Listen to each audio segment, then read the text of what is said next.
This is Mr. B reads J.R.R. Tolkien's Lord of the Rings, and we're going to start with the incredible work of The Fellowship of the Ring, arguably one of the best books ever written. This story series is aimed at our older children in years 4, 5 and 6, and we're going to enjoy listening with it to the incredible soundtrack from the films, the music of Howard Shore. So sit back and enjoy the wonderful work and music of Lord of the Rings. J.R.R. Tolkien's The Fellowship of the Ring, Chapter 12, Flight to the Ford. "Did you see anything?" asked Frodo, springing to his feet. "No, sir, I saw nothing, but I didn't stop to look." "I saw something," said Merry, "or I thought I did, away westwards, where the moonlight was falling on the flats beyond the shadow of the hilltops. I thought there were 2 or 3 black shapes. They seemed to be moving this way." "Keep close to the fire with your faces outward," cried Strider. "Get some of the longer sticks ready in your hands." For a breathless time they sat there, silent and alert, with their backs turned to the wood fire, each gazing into the shadows that encircled them. Nothing happened. There was no sound or movement in the night. Frodo stirred, feeling that he must break the silence. He longed to shout out aloud. "Hush!" whispered Strider. "What's that?" gasped Pippin. Over the lip of the little dell on the side away from the hill, they felt, rather than saw, a shadow rise. One shadow, and then another. They strained their eyes, and the shadows seemed to grow. Soon there could be no doubt. 3 or 4 tall black figures were standing there on the slope, looking down on them. So black were they that they seemed like black holes in the deep shade behind them. Frodo thought that he heard a faint hiss as of venomous breath, and felt a thin piercing chill. Then the shapes slowly advanced. Terror overcame Pippin and Merry, and they threw themselves flat on the ground.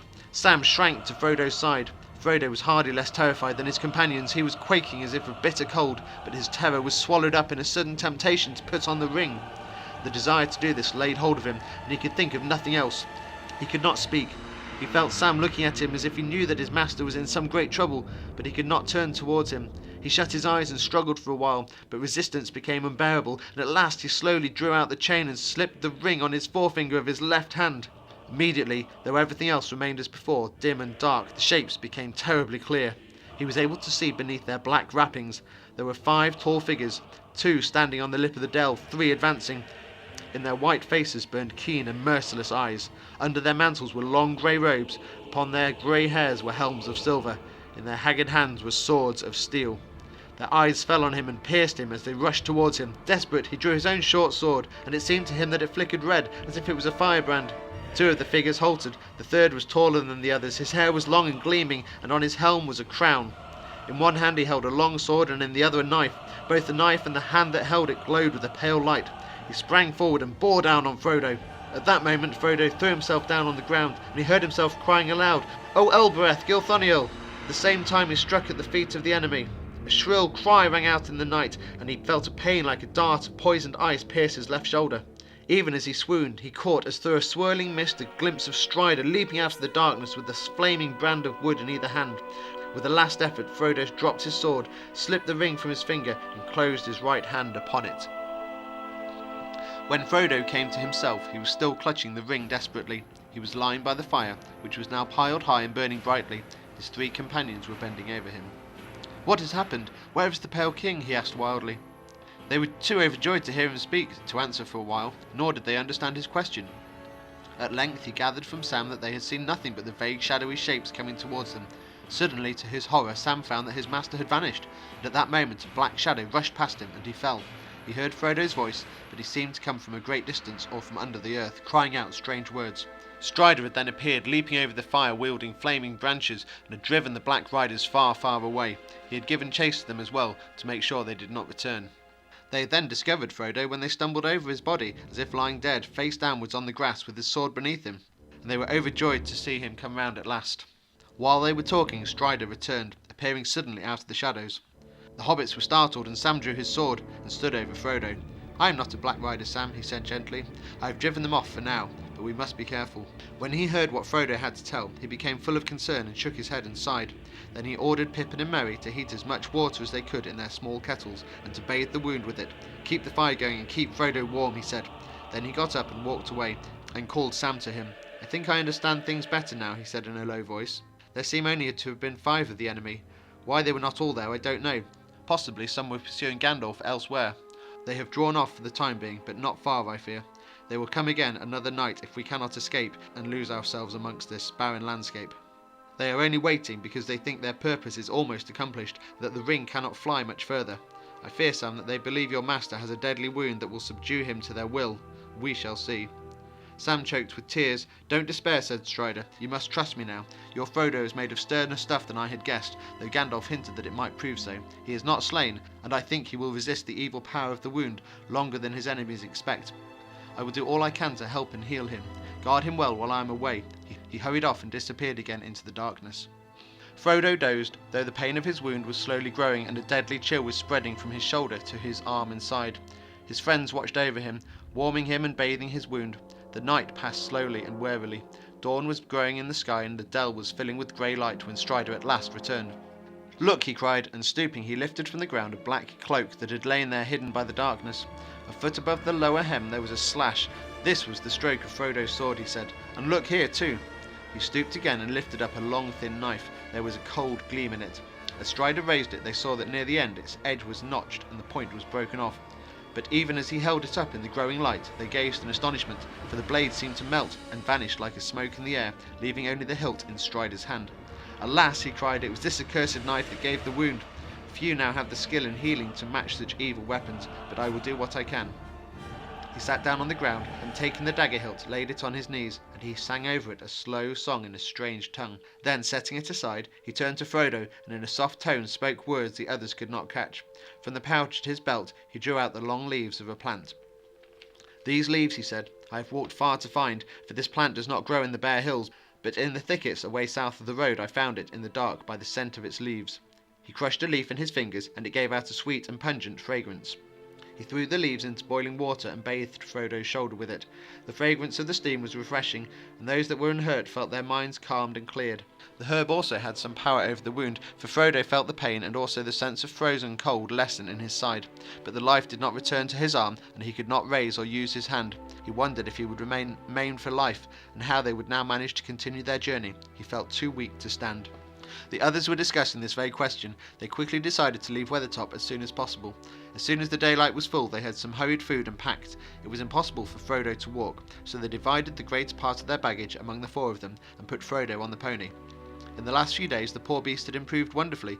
It already seemed fatter and stronger, and had begun to show an affection for its new masters, especially for Sam, who kept feeding it apples. Bill Ferny's treatment must have been very hard for the journey in the wild to seem so much better than its former life. They started off in a southerly direction. This would mean crossing the road, but it was the quickest way to more wooded country, and they needed fuel, for Strider said that Frodo must be kept warm, especially at night, while fire would be some protection for them all. It was also his plan to shorten the journey by cutting across another great loop of the road east of Weathertop. They made their way slowly and cautiously around the southwestern slopes of the hill and came in a little while to the edge of the road. There were no sign of the riders, but even as they were hurrying across, they heard far away two cries, a cold voice calling and a cold voice answering. Trembling, they sprang forward and made for the thickets that lay ahead. The land before them sloped away southwards, but it was wild and pathless. Bushes and stunted trees grew in dense patches with wide barren spaces in between. The grass was scanty, coarse and grey, and the leaves in the thickets were faded and falling. It was a cheerless land, and their journey was slow and gloomy. Before the first day's march was over, Frodo's pain began to grow again, but he did not speak of it for a long time. 4 days passed without the ground or the scene changing much, except that behind them Weathertop slowly sank, and before them the distant mountains loomed a little nearer. Yet since that far cry they had seen and heard no sign that the enemy had marked their flight or followed them. It was just possible that Strider's cunning had managed to give them the slip. They dreaded the dark hours and kept watch in pairs by night, expecting at any time to see black shapes stalking in the grey night, dimly lit by the cloud-veiled moon. But they saw nothing, and heard no sign but the sigh of withered leaves and grass. It seemed too much to hope that the riders had already lost their trail again. Perhaps they were waiting to make some ambush in a narrow place. At the end of the 5th day the ground began to rise once more out of the wide shallow valley into which they had descended. Strider now turned their course again northeastwards, and on to the 6th day they reached the top of a long, slow climbing slope and saw far ahead a huddle of wooded hills. Away below them they could see the road sweeping round the feet of the hills, and to their right a grey river gleamed pale in the thin sunshine. In the distance they glimpsed yet another river in a stony valley half veiled in mist. "I'm afraid we must go back to the road here for a while," said Strider. "We have now come to the river Horwell. It flows down from the Ettamores and into Rivendell. There is no way over it, below its sources in the Ettamores, except by the last bridge on which the road crosses on its way into Rivendell." "What is that other river we can see far away?" asked Mary. "That is Loudwater, the Brunnen of Rivendell," answered Strider. "The road runs along the edge of the hills for many miles from the bridge to the ford of Brunnen, but I have not yet thought how we shall cross that water. One river at a time. We shall be fortunate indeed if we do not find the last bridge held against us." The next day, early in the morning, they came down again to the borders of the road. They hurried along with all the speed they could make, and after a mile or two they saw the last bridge ahead, at the bottom of a short, steep slope. They dreaded to see black figures waiting there, but they saw none. Strider made them take cover in a thicket at the side of the road while he went forward to explore. Before long he came hurrying back. "I can see no sign of the enemy," he said. "I wonder very much what that means, but I have found something very strange." He held out his hand and showed a single pale green jewel. "I found it in the mud, in the middle of the bridge," he said. "It is a beryl, an elf stone. Whether it was set there or let fall by chance I cannot say, but it brings hope to me. I will take it as a sign that we may pass the bridge, but beyond that I dare not keep to the road."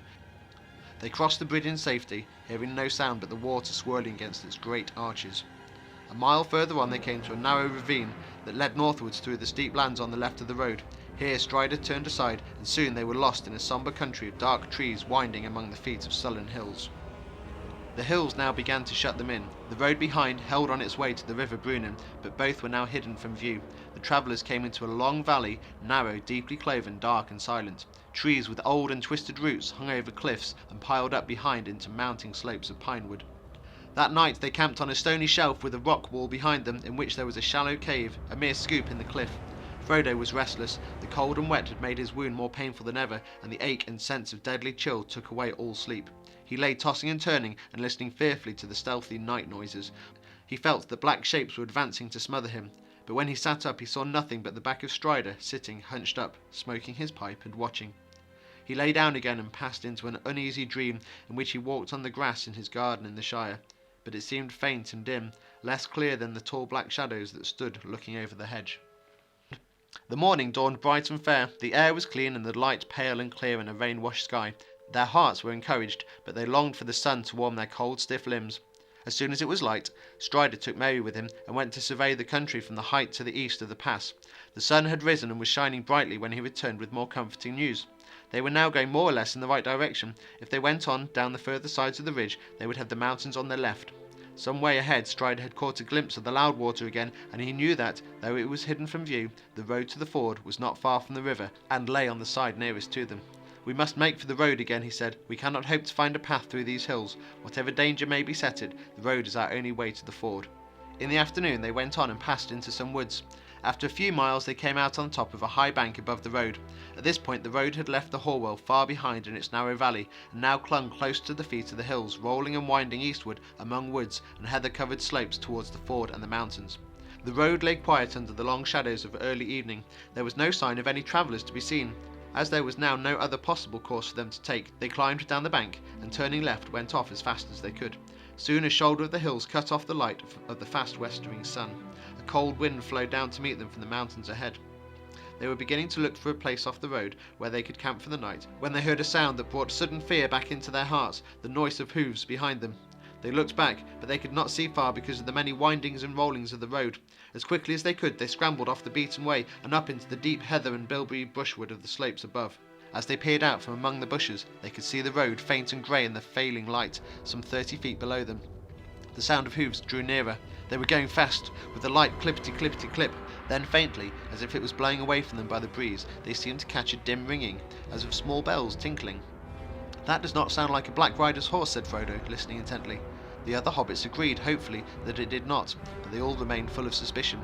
They had been in fear of pursuit for so long that any sound from behind them seemed ominous and unfriendly. But Strider was now leaning forward, stooped to the ground with a hand to his ear, and a look of joy on his face. The light faded and the leaves on the bushes rustled softly. Clearer and nearer now the bells jingled, and clip-to-clip came the quick trotting feet. Suddenly into view below came a white horse, gleaming in the shadows, running swiftly. In the dusk its headstall flickered and flashed, as if it was studded with gems like living stars. The rider's cloak streamed behind him, and his hood was thrown back. His golden hair flowed shimmering in the wind of his speed.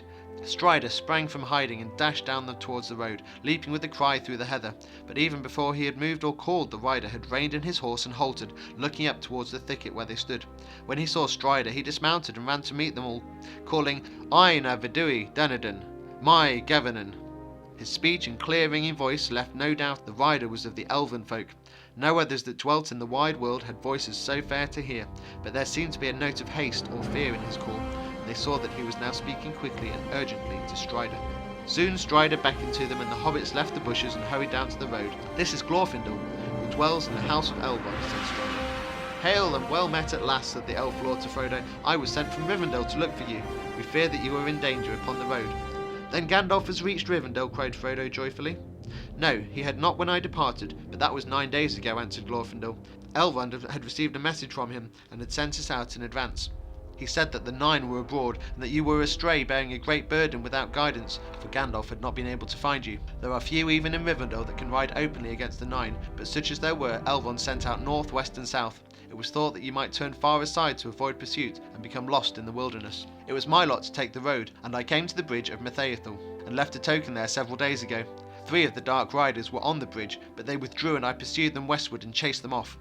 I came also upon 2 others, but they also turned away and fled. Since then I have searched for your trail.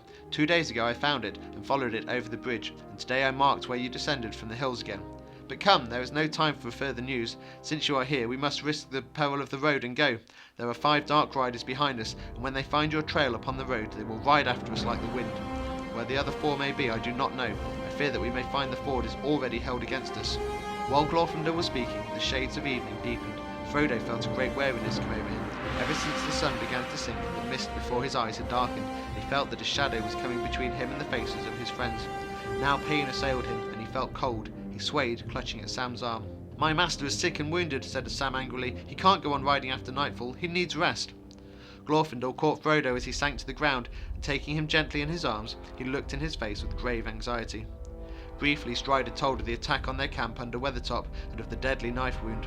He drew out the hilt, which he had kept, and handed it to the elf. Glorfindel shuddered as he took it, but he looked intently at it. "Alas, the wounds of this weapon are beyond my skill to heal. I will do what I can, but all the more do I urge you now to go on without rest." He searched the wound on Frodo's shoulder with his fingers, and his face grew graver, as if what he learned disquieted him. But Frodo felt the chill lessen in his side and arm. A little warmth crept down his shoulder to his hand, and the pain grew easier. The dusk of evening seemed to grow lighter about him, and as if a cloud had been withdrawn. He saw his friends' faces more clearly again, and a measure of new hope and strength returned. "You shall ride my horse," said Glorfindel. "I will shorten the stirrups up to the saddle skirts, and you must sit as tight as you can.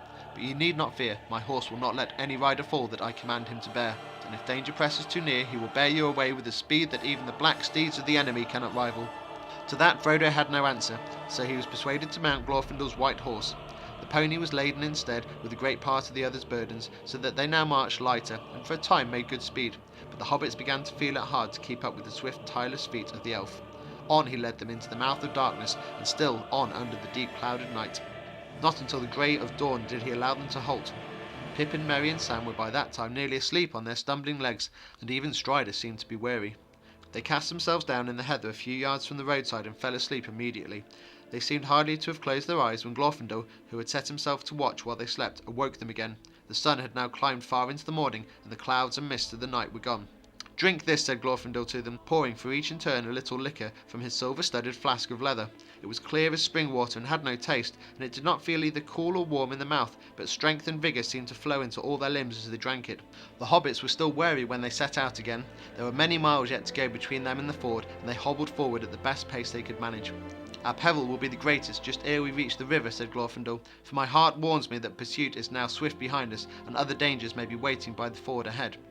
In the late afternoon they came to a place where the road went suddenly under the dark shadow of tall pine trees, and then plunged into a deep cutting with steep moist walls of red stone. Echoes ran along as they hurried forward, and there seemed to be a sound of many footfalls following their own. All at once, as if through a gate of light, the road ran out again from the end of the tunnel into the open. There at the bottom of a sharp incline they saw before them a long flat mile, and beyond that the ford of Rivendell. On the further side was a steep brown bank, threaded by a winding path, and behind that the tall mountains climbed shoulder above shoulder and peak beyond peak into the fading sky.